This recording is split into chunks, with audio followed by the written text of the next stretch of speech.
नमस्कार प्यारे विद्यार्थियों। मैं राधेश्याम बैरवा, प्रवक्ता केमिकल, राजकीय पॉलिटेक्निक महाविद्यालय कोटा। आज हम सेकेंड ईयर का सब्जेक्ट ट्रांसपोर्ट फिनोमेना, कोड संख्या CH 204 का topic number 3.3.1 two film theory का अध्ययन करेंगे। टू फिल्म थ्योरी वाइटमैन ने दी। ये पहला इनका जो है सीरियस अटेम्प्ट था जब मटेरियल एक तरल धारा से दूसरी में ट्रांसफ़र होती है, उसके लिए समझाने के लिए। इस सिद्धांत में ये माना गया कि टर्बुलेंस अंतर सतह पर ख़त्म हो जाता है, अर्थात दो सतहें जहाँ मिलती हैं वहाँ पर कोई टर्बुलेंस नहीं रहता। और दूसरी चीज़, दोनों तरलों में एक जो है लेमिनार लेयर उपस्थित रहती है। इस लेमिनार लेयर के बाहर टर्बुलेंट ईडीज रहती है, जिसके कारण मॉलिक्यूल्स के जो है रैंडम मोशंस के कारण टर्बुलेंट ईडीज रहती है। और जो रेजिस्टेंस है वो प्रोग्रेसिवली जैसे जैसे फिल्म से दूर जाते हैं कम होता जाता है। जैसे कि इक्विमोलिकुलर काउंटर डिफ्यूजन में, जैसा कि इक्विमोलिकुलर काउंटर डिफ्यूजन में इंटरफेस के पास में कंसंट्रेशन ग्रेडियंट लीनियर होता है, और जैसे जैसे दूर जाते हैं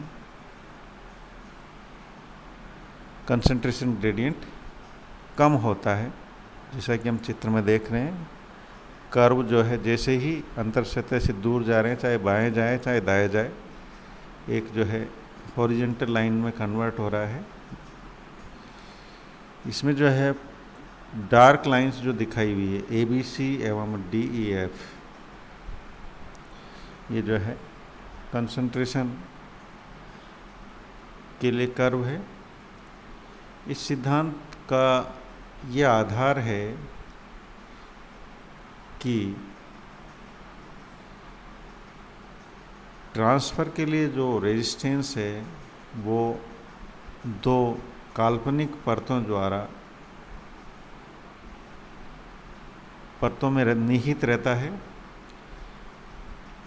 एक तरफ जो है ट्रांसफ़र होता है मॉलिक्यूलर डिफ्यूजन से। कंसंट्रेशन ग्रेडियंट जो है दोनों परतों में लीनियर रहती है, और बाहर की साइड जो है शून्य की तरफ हो जाती है। जो टूटी हुई लाइन, डैश्ड लाइन है AGC एवं DHF,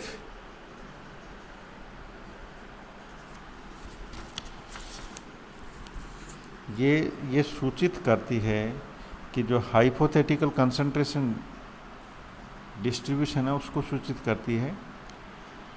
दोनों परतों की थिकनेस हमने मान ली। इंटरफेस के जो बाईं तरफ परत है उसकी थिकनेस L1 मान ली, जो दाईं तरफ थिकनेस परत है उसकी थिकनेस L2 मान ली, और अंतर सतह पर जो है साम्य माना। इसलिए क्या है, पॉइंट C और D की जो है पोजीशन जो है डिटरमाइन की जा सकती है इक्विलिब्रियम रिलेशन से। मास ट्रांसफ़र स्टेडी स्टेट प्रोसेस लिया जा सकता है। तो इसलिए ये थ्योरी क्या है, ऐसी जगह सिर्फ अप्लाई होती है जहाँ पर कंसंट्रेशन ग्रेडियंट जो है काफ़ी कम समय में इस्टेब्लिश होता हो, ट्रांसफ़र टाइम की तुलना में। जितनी देर मास ट्रांसफ़र होता है उसकी तुलना में काफ़ी कम समय में ही जो है कंसंट्रेशन ग्रेडियंट इस्टेब्लिश हो जाता है।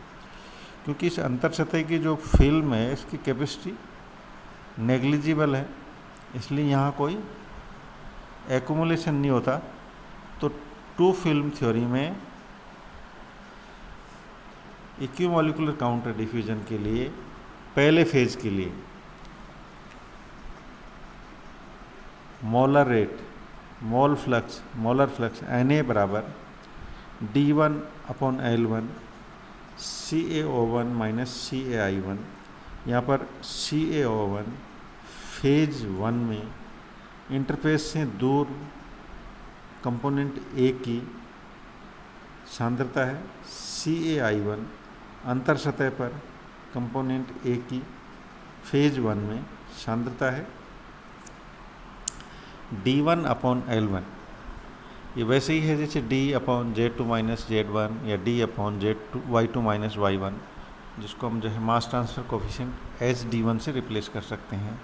तो Na बराबर HD1 CaO1 minus CaI1 bracket में। यहाँ पर L1 थिकनेस है फिल्म की, CaO1 मोलर कंसंट्रेशन है फिल्म के बाहर की ओर, CaI1 मोलर कंसंट्रेशन है अंतर सतह पर। दूसरे फेज के लिए इसी प्रकार हम लिख सकते हैं Na बराबर d2/L2 ऊपर ब्रैकेट में CI2 माइनस CaO2। d2/L2 को हम जो है HD2 लिख सकते हैं, तो CaI2 माइनस CaO2 ब्रैकेट में। क्योंकि कोई एक्यूमुलेशन नहीं होता अंतर सतह पर, अर्थात जो है अंतर सतह पर कोई संग्रहण नहीं होता, इसलिए दोनों ट्रांसफ़र की रेट है जो मोलर फ्लक्स की रेटें हैं ये समान होगी। तो इनको समान लिखने पर HD1 ब्रैकेट में CaO1 minus CaI1 bracket close बराबर HD2 CaI2 minus CaO2 bracket close.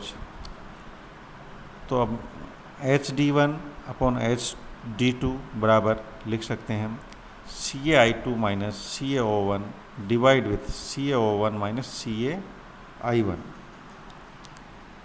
CaI1 CaI2 के बीच जो है संबंध फेज इक्विलिब्रियम रिलेशनशिप से डिटरमाइन किया जा सकता है, क्योंकि ये दोनों एक दूसरे से इक्विलिब्रियम में। और यहाँ पर ये नोट करने योग्य है कि सांद्रताओं में जो अंतर है वो मास ट्रांसफ़र कोफिशिएंट के सांद्रताओं में अंतर का अनुपात जो है वो मास ट्रांसफ़र कोफिशिएंट्स के अनुपात के व्युत्क्रमानुपाती है। यदि जो है बल्क कंसंट्रेशंस CaO1 एवं CaO2 फिक्स हो तो इंटरफेस पर जो कंसंट्रेशन है वो अपने आप इस प्रकार एडजस्ट होगी कि समीकरण जो है HD1/HD2 बराबर CI2 minus CaO2 upon CaO1 minus CI1 satisfy होगी। इसका ये तात्पर्य है कि कोफिशिएंट के जो है रिलेटिव मान इंटरफेस कंसंट्रेशन के अकॉर्डिंग ही चेंज होंगे।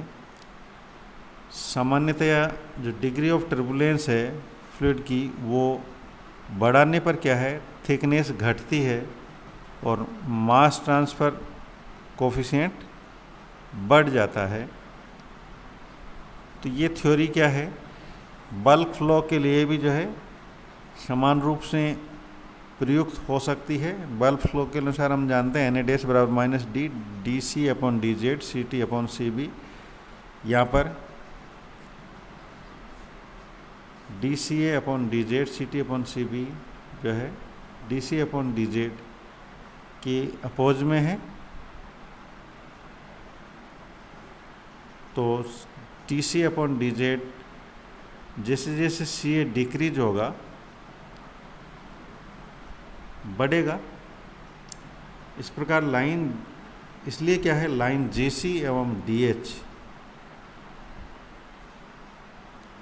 आगे स्ट्रेट नहीं रहेगी। धन्यवाद।